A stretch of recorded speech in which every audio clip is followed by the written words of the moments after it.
मंगल पर 30 मिशन भेजे जा चुके हैं, वीनस पर 22 और सोलर सिस्टम में सबसे दूर मौजूद प्लूटो पर भी 3 मिशन भेजे जा चुके हैं। यहाँ तक कि सोलर सिस्टम के बाहर भी 2 इंटरस्टेलर मिशन वॉयेजर 1 और वॉयेजर 2 भेजे जा चुके हैं। लेकिन एक ऐसा ग्रह है जो धरती के सबसे नजदीक है, इतना पास कि अगर रात को आप आसमान में टेलीस्कोप से देखें तो साफ दिखाई दे सकता है। फिर भी उस पर मिशन भेजना आज भी वैज्ञानिकों के लिए लगभग नामुमकिन काम माना जाता है। आप सोचेंगे शायद वह बहुत दूर होगा या फिर वहाँ कोई खतरनाक माहौल होगा, लेकिन जवाब आपकी कल्पना से भी अलग है। वो ग्रह है मरकरी यानी बुध। वही मरकरी जो सूरज के सबसे पास है, मगर इसके बावजूद वैज्ञानिक मरकरी पर मिशन भेजने से डरते हैं। मगर क्यों? आपके मन में जो ये क्यों का प्रश्न है, उसका उत्तर आज की इस वीडियो में आपको मिलेगा। तो चलिए डिटेल में जानते हैं। साल था 1973। नासा ने मैरिनर 10 नाम का स्पेसक्राफ्ट लॉन्च किया। यह मिशन इतिहास में पहला ऐसा मिशन था जो पूरी तरह ग्रेविटेशनल असिस्ट तकनीकी पर निर्भर था, यानी बिना ज्यादा फ्यूल खर्च किए किसी ग्रह की ग्रेविटी का इस्तेमाल स्लिंग शॉट की तरह करके स्पीड हासिल करना। मैरिनर 10 पहले वीनस के पास गया, वहां की ग्रेविटी ने इसे और तेज कर दिया और फिर यह पहुंच गया मरकरी के पास। जब पहली बार मरकरी की नजदीकी तस्वीरें धरती पर आईं, तो वैज्ञानिकों की आंखें चमक उठी।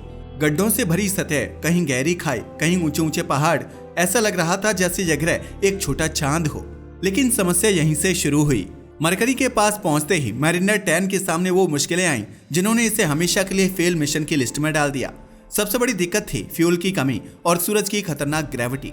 मैरिनर 10 ने 3 बार मरकरी के पास से फ्लाई बाय किया, लेकिन हर बार उसकी स्पीड इतनी ज्यादा हो गई कि वह मरकरी की कक्षा यानी कि ऑर्बिट में रुक नहीं पाया। तीसरी फ्लाईबाय के बाद उसका फ्यूल पूरी तरह खत्म हो गया और फिर वह सूरज की तरफ खिंचता चला गया।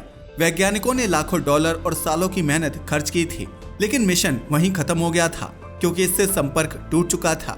मिशन अब खत्म हो चुका था और इसके साथ ही तबाह हो गई वह उम्मीद है जो वैज्ञानिक मरकरी से लगाए बैठे थे।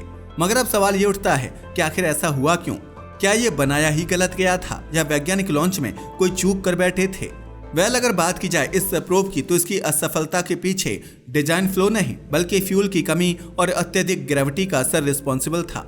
हालांकि ये असफल रहा, मगर आप जानकर हैरान रह जाएंगे कि इसके बावजूद इसने अपना पूरा काम कंप्लीट किया। क्या? जी हाँ, आपने सही सुना।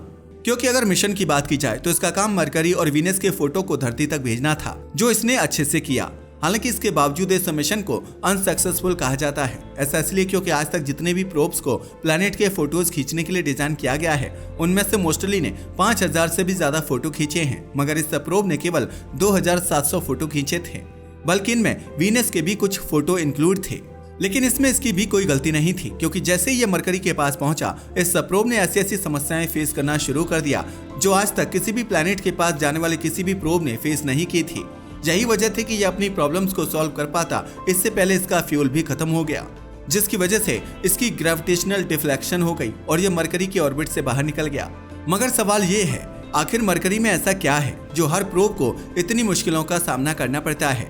इसकी एक या दो नहीं बल्कि कई सारी प्रॉब्लम्स हैं, जिनमें सबसे पहले नंबर पर आती है सन की हीट, दूसरा है सूर्य की प्रबल ग्रेविटी का असर और तीसरा 3:2 spin orbit resonance. 3:2 spin orbit resonance का मतलब है कि कोई खगोलीय पिंड जैसे ग्रह अपनी धुरी पर 3 बार घूमता है, जबकि वह अपने तारे के चारों ओर सिर्फ 2 चक्कर लगाता है। बुध ग्रह इसका सबसे अच्छा उदाहरण है, जिसकी वजह से उसका घूमना और सूर्य के चारों ओर परिक्रमा करना एक खास पैटर्न में बंधा हुआ है, क्योंकि एक तरफ सन की ग्रेविटी और दूसरी तरफ मरकरी की अपनी ग्रेविटी। हालांकि अगर देखा जाए तो इन दोनों में ऑब्वियसली सूर्य की ग्रेविटी ज्यादा है, जिसकी वजह से कोई भी प्रोब मरकरी के करीब जाने के बजाय सूरज की तरफ खींचता है। यानी अगर मरकरी के पास कुछ भी भेजा जाएगा तो वह सीधा हमारे सूरज में ही समा जाएगा, और सूर्य के बारे में आप जानते ही हैं, ऐसा कुछ नहीं जो सूरज अपने अंदर ना समा सके, क्योंकि यह तो आग का एक चलता फिरता गोल इन्फर्नो है जो हर किसी को राख में बदलने की ताकत रखता है, और यही है हमारी सबसे बड़ी प्रॉब्लम। लेकिन सवाल ये उठता है, क्या वैज्ञानिकों के पास इसका कोई सॉल्यूशन नहीं है? हाँ, इसका सॉल्यूशन है, मगर वो आसान नहीं है। दरअसल हमारे साइंटिस्ट ने बहुत सारी कॉम्प्लिकेटेड कैलकुलेशंस करके इसका हल निकाला, और वो हल है स्पीड। दरअसल इस सब प्रॉब्लम से छुटकारा पाने के लिए प्रोब की स्पीड को इतना एक्यूरेटली सेट करना होगा कि जब वह हाई स्पीड में मरकरी के अराउंड जाए तब वह सन की ग्रेविटी से प्रभावित ना हो और फ्लाईबाय करके वापस निकल आए। साथ ही उसी टाइम पर यह फोटो भी क्लिक करके धरती तक ट्रांसमिट कर दे। यह बिल्कुल वैसा ही है जैसे किसी देश के दुश्मन एरिया में घुसकर मिशन पूरा करना और फिर निकल आना बिना पकड़े गए, या फिर जिस तरह किसी रेसिंग कार को कर्व्ड रोड पर स्लो होना पड़ता है, ठीक ऐसा ही मरकरी पर भी किया जाना चाहिए। क्योंकि अगर मरकरी की कर्वी ऑर्बिट पर एंट्री करनी है तो हमें उसकी स्पीड घटानी पड़ेगी, नहीं तो सेंट्रीफ्यूगल फोर्स उस प्रोब को बाहर की तरफ फेंक देगा। और यह एक दूसरी बड़ी प्रॉब्लम है, क्योंकि अगर स्पीड कम होगी तो सन की ग्रेविटी की वजह से वह सीधा उसमें घुस जाएगा, और अगर स्पीड बहुत ज्यादा हो गई तो प्रोब फ्लाईबाई करके वापस तो आ जाएगा मगर अच्छे से डेटा को कैप्चर नहीं कर पाएगा। हम ऐसा इसलिए कह पा रहे हैं क्योंकि मैरिनर 10 के साथ यही हो चुका है।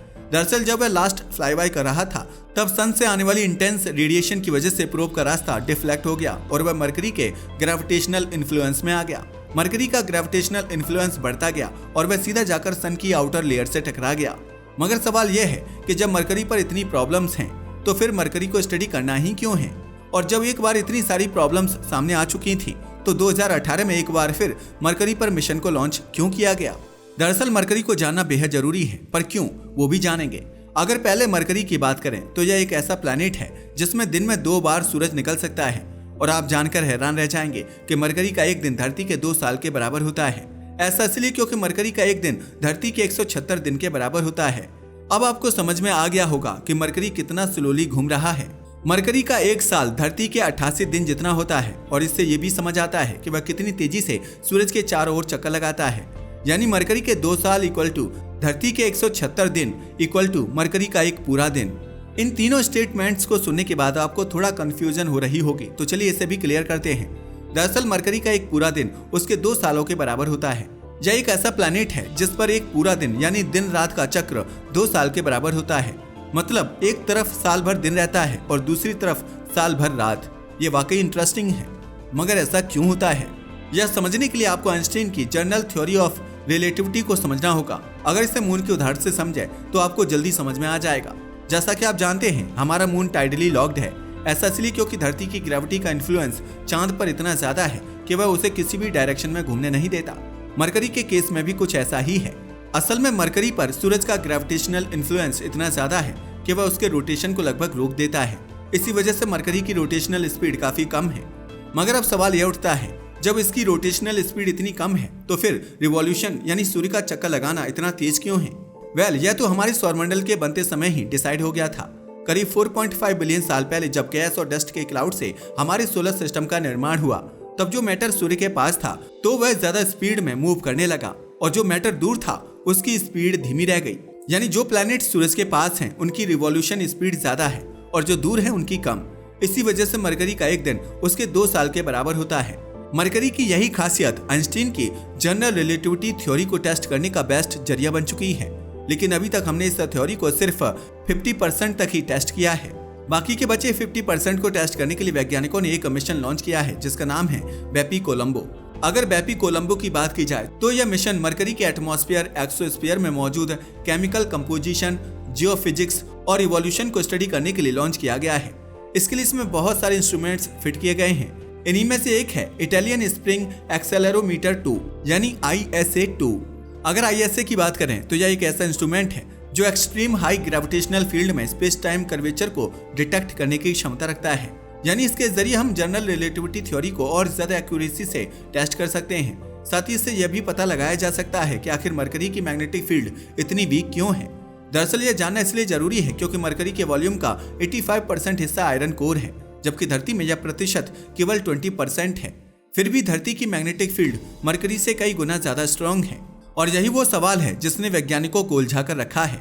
क्योंकि वैज्ञानिक मानते हैं अगर इस रहस्य को सुलझा लिया तो हम यह भी समझ पाएंगे कि एक प्लैनेट की मैग्नेटिक फील्ड कितनी जरूरी होती है और वह कैसे बनती है। इन सारी चीजों के अलावा अगर मैरिनर 10 मिशन की बात की जाए तो इसने अपनी जर्नी में काफी इंपॉर्टेंट फोटोज और इंफॉर्मेशन भेजी थी। इसका अंदाजा आप इस बात से लगा सकते हैं कि इसने हमें वीनस की सबसे पहली हाई डेफिनेशन फोटो भेजी थी, जो इससे पहले कोई भी प्रोब मैरिनर 1 या मैरिनर 5 तक नहीं दे पाया था। इसके अलावा इसने यह भी साबित करके दिखा दिया कि ग्रेविटेशनल असिस्ट की मदद से भी स्पेस में ट्रैवल किया जा सकता है। अब आप सोच रहे होंगे ग्रेविटेशनल असिस्ट क्या होता है, तो सुनिए। ग्रेविटेशनल असिस्ट एक ऐसी तकनीक है जिसमें वैज्ञानिक किसी भी प्लैनेट या मून की ग्रेविटी को स्लिंग शॉट की तरह यूज करते हैं। मतलब पहले तो प्रोब किसी प्लैनेट या मून के आसपास जाता है, उसकी ग्रेविटी की मदद से कुछ समय रिवॉल्व करता है और फिर एक स्पेसिफिक स्पीड को हासिल कर लेता है जो आगे के सफर के लिए जरूरी होती है। मैरिनर 10 के साथ भी वैज्ञानिकों ने यही किया था। जब वह वीनस के चारों ओर फ्लाई बाय कर रहा था तब उसकी स्पीड वीनस की ग्रेविटी से बढ़ती गई और इसी के कारण वह 29 मार्च 1974 को मरकरी के पास पहुंच गया। वहीं से उसने हमें मरकरी की अब तक की सबसे पहली डिटेल्ड फोटो भेजी और यह वही तरीका था जिसकी वजह से बाद में न्यू हॉराइजन्स जैसे मिशन प्लूटो की फोटो खींचने में सफल हो पाए। अगर मैरिनर 10 के करंट स्टेटस की बात करें तो यह स्पेसक्राफ्ट अब नियंत्रित नहीं है और धीरे धीरे सन की ग्रेविटी के साथ बाहर निकल गया है, यानी कि अब इसका कोई एक्टिव मिशन नहीं है और यह बेसिकली स्पेस में डेड ऑब्जेक्ट बन चुका है। यानी मैरिनर 10 अब सिर्फ सोलर सिस्टम में फ्लोटिंग है, ऑर्बिट में नहीं। तो ये थी कहानी मरकरी की। वैसे आप मरकरी के बारे में क्या सोचते हैं, कमेंट में जरूर बताइएगा। और अगर आपको ऐसी ही साइंस और स्पेस से जुड़ी जानकारियां पसंद हैं तो हमारे चैनल को सब्सक्राइब करना मत भूलिएगा। जय हिंद दोस्तों।